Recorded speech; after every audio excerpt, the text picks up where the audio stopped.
yang saudara angkat menjadi peluru bagi musuh yang akan menghancur leburkan musuh itu, maka saudara-saudara akan bekerja dengan duit. Masa pendudukan Jepang di Nusantara yang saat itu bernama Hindia Belanda dimulai pada tahun 1942 dan berakhir pada tanggal 17 Agustus 1945 seiring dengan proklamasi kemerdekaan Indonesia Soekarno dan Muhammad Hatta. Pada Mei 1940 awal Perang Dunia Kedua, Belanda diduduki oleh Jerman Nazi. Hindia Belanda mengumumkan keadaan siaga dan mengalihkan ekspor untuk Kekaisaran Jepang ke Amerika Serikat dan Inggris. Negosiasi dengan Jepang yang bertujuan untuk mengamankan persediaan bahan bakar pesawat gagal pada Juni 1941 dan Jepang memulai menaklukkan hampir seluruh wilayah Asia Tenggara pada bulan Desember di tahun yang sama. Pada bulan yang sama pun, faksi dari Sumatera menerima bantuan Jepang untuk mengadakan revolusi terhadap pemerintahan Belanda. Pasukan Belanda yang terakhir dikalahkan Jepang pada Maret 1942. Pengalaman penduduk di bawah kekuasaan Jepang bervariasi, tergantung tempat seseorang tinggal dan status sosial orang tersebut. Bagi yang tinggal di daerah yang dianggap penting dalam peperangan, mereka mengalami siksaan, terlibat perbudakan seks, penahanan tanpa alasan dan hukum mati, dan kejahatan perang lainnya. Orang Belanda dan campuran Indonesia Belanda merupakan target sasaran dalam penguasaan Jepang. Selama masa pendudukan, Jepang juga membentuk Badan Persiapan Kemerdekaan, yaitu BPUPKI, Badan Penyelidik Usaha-Usaha Persiapan Kemerdekaan Indonesia, atau Dokuritsu Junbai Shoseikai dalam bahasa Jepang. Badan ini bertugas membentuk persiapan-persiapan pra-kemerdekaan dan membuat dasar negara dan digantikan oleh PPKI atau Dokuritsu Janbi Linkai yang bertugas menyiapkan kemerdekaan. Pada bulan Oktober 1941, Jenderal Hideki Tojo menggantikan Konoe Fumimaro sebagai Perdana Menteri Jepang. Sebenarnya sampai akhir tahun 1940, pimpinan militer Tembelang tidak menghendaki melawan beberapa negara sekaligus. Namun sejak pertengahan tahun 1941, mereka melibatkan bahwa Amerika Serikat, Inggris, dan Belanda harus dihadapi sekaligus apabila mereka ingin menguasai sumber daya alam di Asia Tenggara, apalagi setelah Amerika melancarkan embargo minyak bumi yang sangat dibutuhkan untuk industri di Jepang maupun untuk keperluan perang. Laksamana Isoroku Yamamoto, Panglima Angkatan Laut Jepang, mengembangkan strategi perang yang sangat berani, yaitu mengerahkan seluruh kekuatan armada untuk dioperasikan dua tempat. Seluruh potensi Angkatan Laut Jepang mencakup 6 kapal induk pengangkut pesawat tempur, 10 kapal perang, 18 kapal penjelajah berat, 20 kapal penjelajah ringan, 4 kapal pengangkut perlengkapan, 112 kapal perusak, 65 kapal selam, serta 2.274 pesawat tempur. Kekuatan pertama yaitu 6 kapal induk, 2 kapal perang, 11 kapal perusak, serta lebih dari 1.400 pesawat tempur. Tanggal 7 Desember 1941 akan menyerang secara mendadak basis armada Pasifik Amerika Serikat di Pearl Harbor di Kepulauan Hawaii. Sedangkan kekuatan kedua, sisa kekuatan Angkatan Laut yang mereka miliki, mendukung Angkatan Darat dalam operasi selatan, yaitu menyerang atas Filipina, Malaysia, Singapura, yang akan dilanjutkan ke Jawa.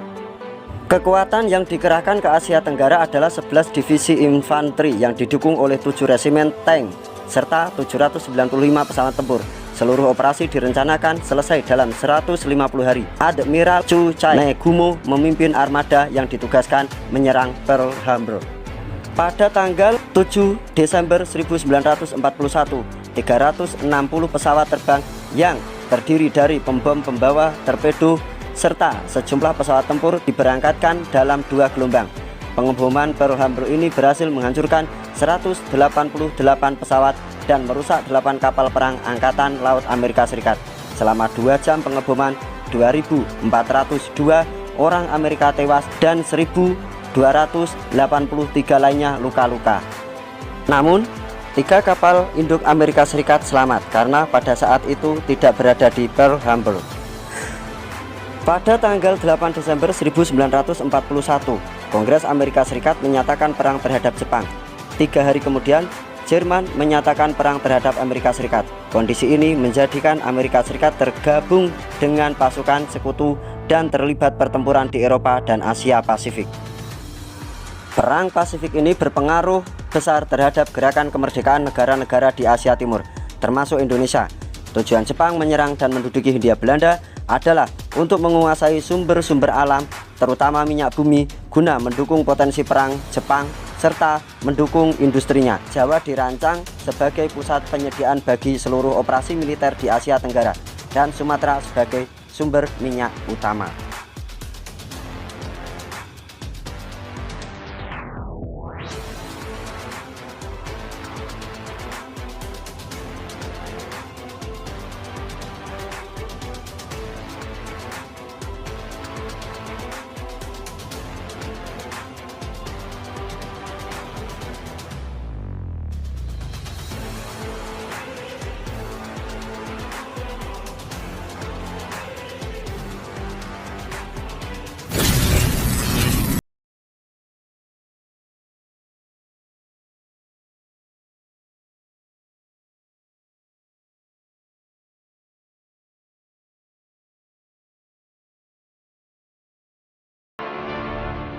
Selamat pagi.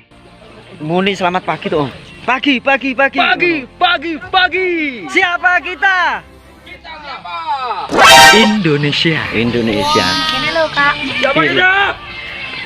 Pagiku cerahku, matahari bersinarku.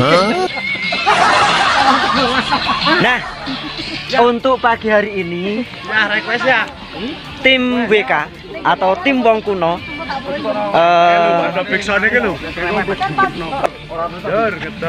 kita silaturahim ke rumah beliau, ke rumah Biung. Nah, pada pagi hari ini jam 8 kita akan eksplor Gua Jepang. Eksplor Gua Jepang ya, bersama temen-temen WK lainnya. Endi. Oke. Nah, lumayan banyak. Ketemu sama Om Iwan Jubek. Wes keren. Nah, untuk hari ini kita mau kemana, Om? Kita jalan-jalan ke Gua Jepang. Kira-kira kita masuk dah ini, Om? Insya Allah. Masuk ya, Om ya? Ya. Kita masuk. Nanti kita explore, kita bercerita tentang apa ya? Kayak penjajahan Jepang pada masa itu. Ya. Pada masa itu nanti kita adalah cerita sedikit tentang kekejaman Jepang pada masa penjajahan. Nah, nanti caranya orang Jepang memperlakukan bangsa Indonesia itu seperti apa. Terus nanti kita bicarakan tentang tinggalan Jepang itu seperti apa dan fungsi tiap kamar itu bagaimana. Bukan begitu, Om? Betul sekali. Oke. Nanti kita akan buka di mulut guanya. Kita kemana sekarang, Om? Ada Serikandi aja. Kita kemana sekarang? Explore. Setelah kita dari Altar, kita explore ke Gua Jepang. Setelah kita dari altar, kita explore ke Gua Jepang. Habis itu kita lanjut ke Rumah Biung lagi untuk sarapan. Lalu kita Santai sejenak, habis itu mungkin packing, kita turun. oke. Wong kuno. Oh iya, Wong Kuno. Wong Kuno. Sing penting. Sudah salawase. Kok ganti logo, Sobat Idola. Sobat Idola. Wong kuno. Seduluran. Bareng. Wong kuno. Seduluran salawase. Sing penting yakin. Orang Madang semaput. Yo. Baleni kene makane kene bareng-bareng. Wong Kuno sing ngabani sing wedok. Yo. Lanang ya to, Mas. Mesake Ki apa? Yuk.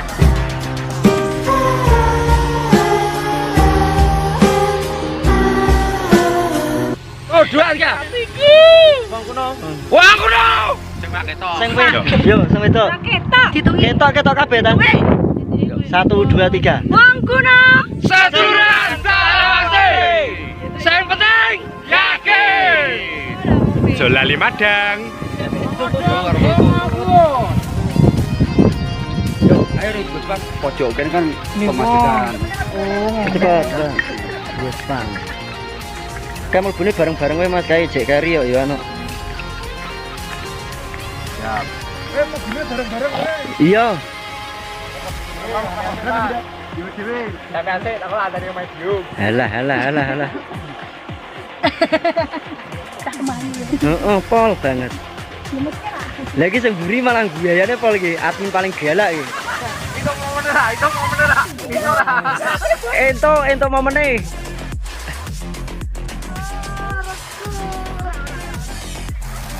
Ayo nok masuk nok.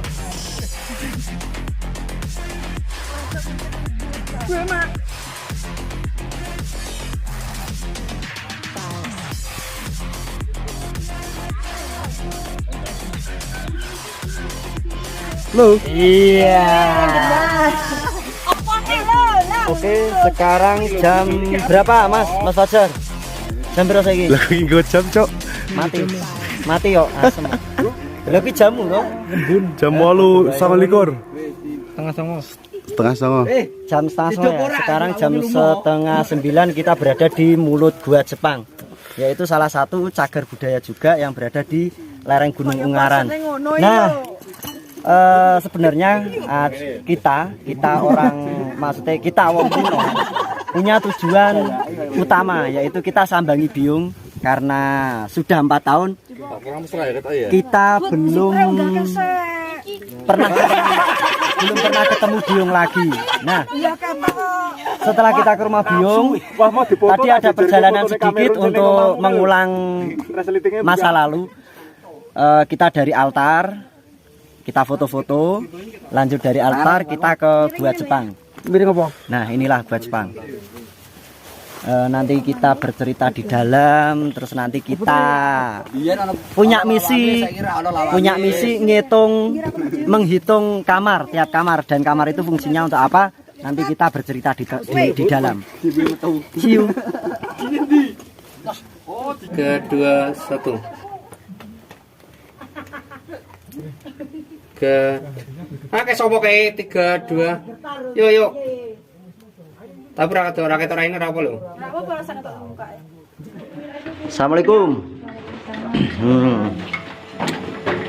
Nah, Sambil cerita dong. oke. Nah, di sini sebenarnya kita kemarin sudah datang ke sini sama teman dari BPCB juga Jawa Tengah. Mulai dari pojok sana, mulai dari pojok itu dinding sampai sini itu ukurannya 20 meter. Terus untuk lorong masuk sini sekitar 2,5 meter.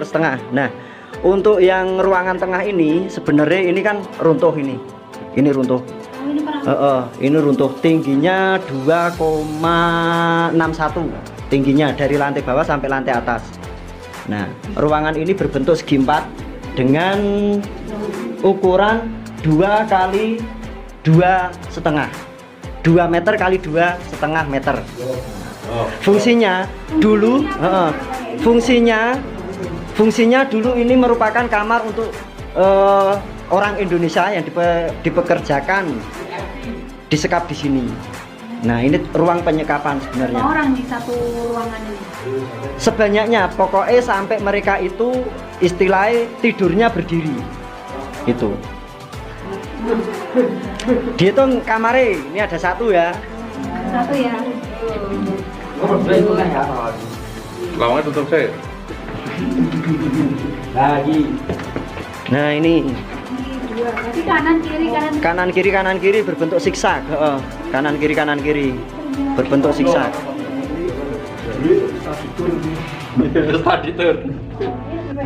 Kelihatan no? Yo. Naik padang ketok ayu. Sopo sing ayu? Sopo sing ayu? Kamerun tuh ya. Nah, sebenarnya dulu sini ada semacam penyangga, yaitu berupa kayu. Pada tahun 92 kayu-kayu tersebut diambil oleh warga, tapi tidak tahu warganya siapa. Dan ini namanya kamar yang ketiga. Ini kamar yang ketiga. Terus ini kamar yang keempat. Struktur pembangunannya sama dengan ukuran yang sama. Hah? Sama kan? Sama. Jadi jika kita mengingat penjara bawah tanah yang di Lawang Sewu, enggak, itu karena roboh runtuh. 5 lu. Berapa ini tadi? 5. Dieling-eling. 6. Dan kekejaman Jepang menyisakan trauma yang mendalam saat itu. 7.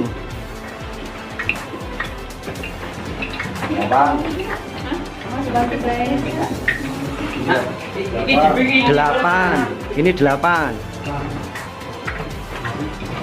Sebenarnya jika penyiksaan itu lebih kejam yang di Lawang Sewu, karena di Lawang Sewu itu yang namanya penjara jongkok itu malah lebih kejam lagi. Dalam posisi jongkok, ini pintu keluar, ini pintu keluar. Nah, jarak pintu keluar ini termasuk pintu keluar, kalau saya menyebutnya tengah, karena yang dari ujung utara tadi itu merupakan pintu yang utama. Nah, ukuran dari pojok utara sampai sini itu ada sekitar 50 meteran. Karena itu longsor. Yo, lanjut. Berarti aslinya dulu ini pintunya agak gede ya? Agak gede. Enggak, ini sebenarnya ini merupakan tempat untuk alat-alat pekerja yang sini. Masak.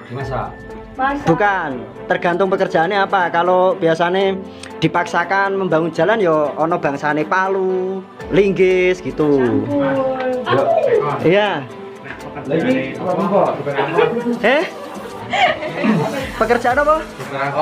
Ada deh. Ini buat apa nih? Ini kalau ada cekungan kayak gini nih. Ini khusus standby Shopee. Mau dihitung piro? 8.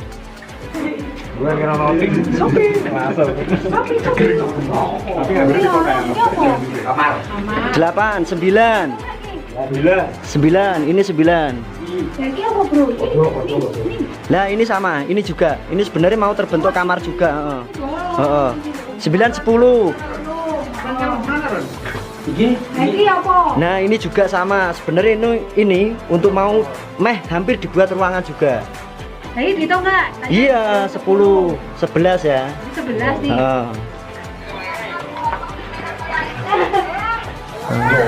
Ruangannya tetap sama, tetap ada ruangan nih. Ayo cepet. Kok kecil tapi? Sananya lebar Tan, lebar. Padang, Om Puji Padang. Ya Gusti. Ya 11. Ini juga nih 12.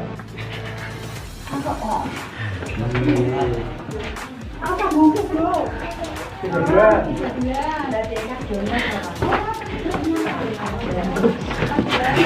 Menunduk lo, sing dhuwur-dhuwur dodok. Soalnya kok nek gebijik. Tante era dihitung lo. Ya.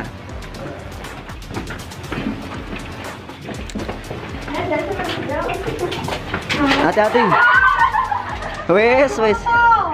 Yo. Coba tak nganu tak terangi. Tidak sampai awak muka sakit. Ini kayaknya tembus deh, tembus keluar mungkin ya. Pak.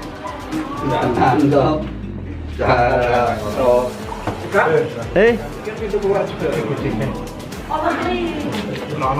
Ruangan. Ini sebenarnya mau dibuat pintu keluar, cuma enggak jadi. Itu masih sungai mas. Enggak jadi lah itu. Langsung sudah itu tok, sampai situ tok. Mau 15 ya? 14.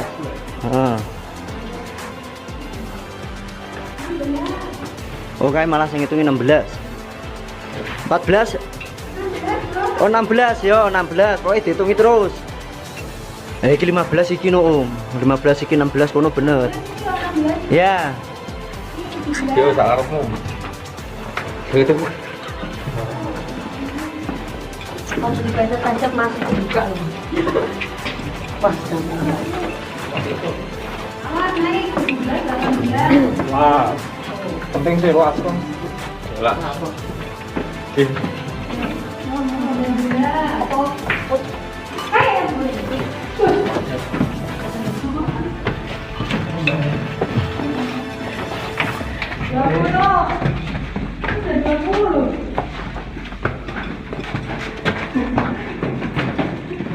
Gua tunggu.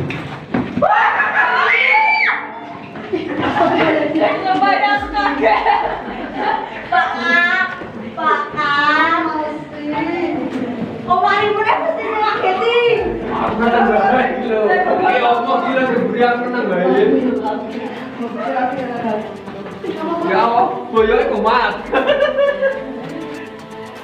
Kaget aku langsung ini. Aku ki meneng bae lho padha iki.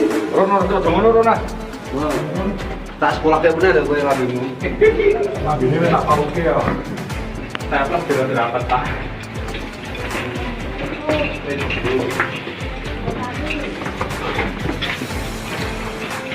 Itu juga jalur keluar. Ya boleh keluar. Jalurnya. Itu jaringan. Yo.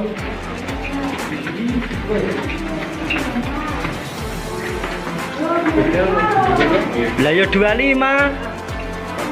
Lah yo 25 toh kok nganu bener dah. Lorong cilik bolong ora kayak itu. 26.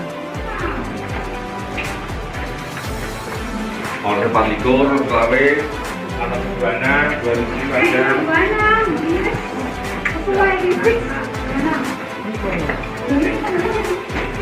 Keluar lagi dong. Atasnya yang ngomong dulu. Tengok strawberry, strawberry. Strawberry. Warna biru, berarti salah semua. Jajal, balik. Yo dulang nih. Kurang apa enggak? 26, balik lagi. Balik lagi.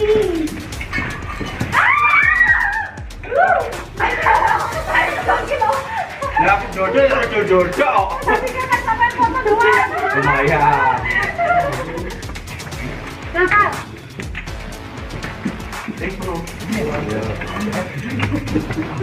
Nah, kakek orang-orang ketongan.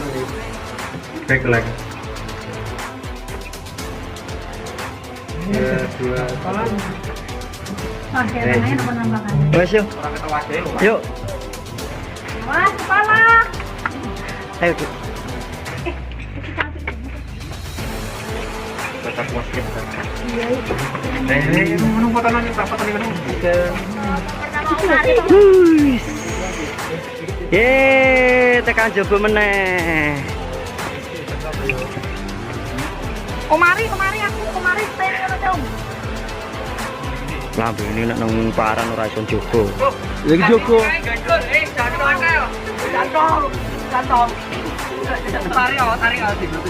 Lumayan. Minggir keluar. Lah sing kebak ning kono ki sapa malah kok sing diuneni. Piye maksudnya ya? Tutup. Oh iya, penutup. Sini. Coba minggir angin. Nah, wes satu dihitungin. Wes ket mau. Begitulah tadi eksplor gua Jepang yang berada di lereng Gunung Ungaran. Kita sudah banyak cerita tentang kekejaman Jepang seperti apa, cara memperlakukan bangsa Indonesia dulu seperti apa. Yang jelas, dulu saya pernah mendapatkan cerita dari orang yang sudah tua. Penjajahan Jepang dengan Belanda itu lebih enak mana?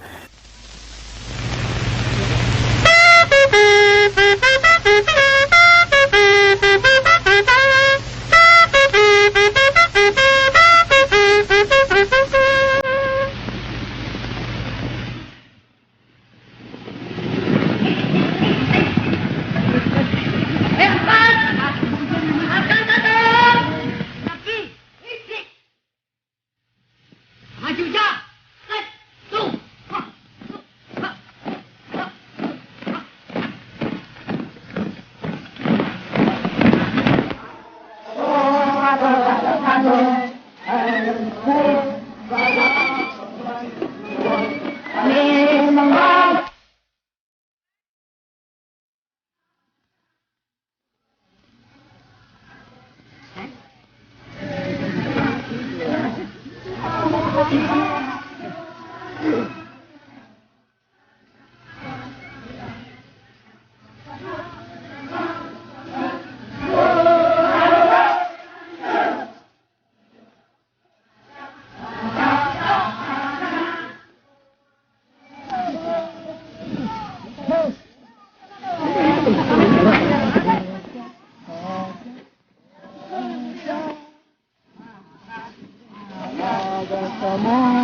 Orang tua itu lebih enak dijajah Belanda. Biarpun orang Jepang itu cuma menjajah 3 tahun, tapi penjajahan Jepang itu lebih sadis. Karena satu, Jepang itu banyak yang merampok. Terus tidak pernah menyisakan suatu semacam bangunan. Hanya orang Jepang itu menduduki. Setiap ada bangunan yang sekiranya itu merupakan distrik, mereka kuasai. Untuk apa fungsinya? Satu, untuk menyimpan gudang senjata.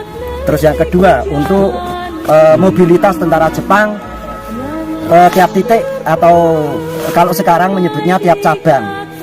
Terus yang berikutnya, tentara Jepang itu lebih cenderung merampoknya ke barang-barang bukan emas, melainkan dari besi.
Untuk apa besi tersebut? Nanti diolah lagi, ditempa lagi, lebih tepatnya untuk dijadikan peluru.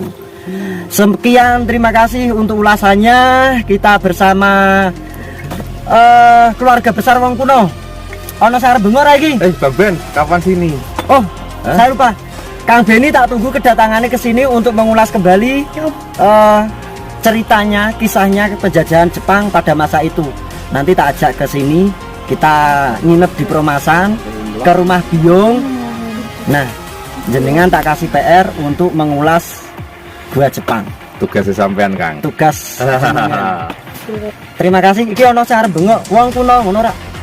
Ora. Bengok cepet. Ora. Walah, undang dingonoke langsung. Wong kuno. Seduluran sak lawase. Ngono penak. Mantap. Sing penting ya.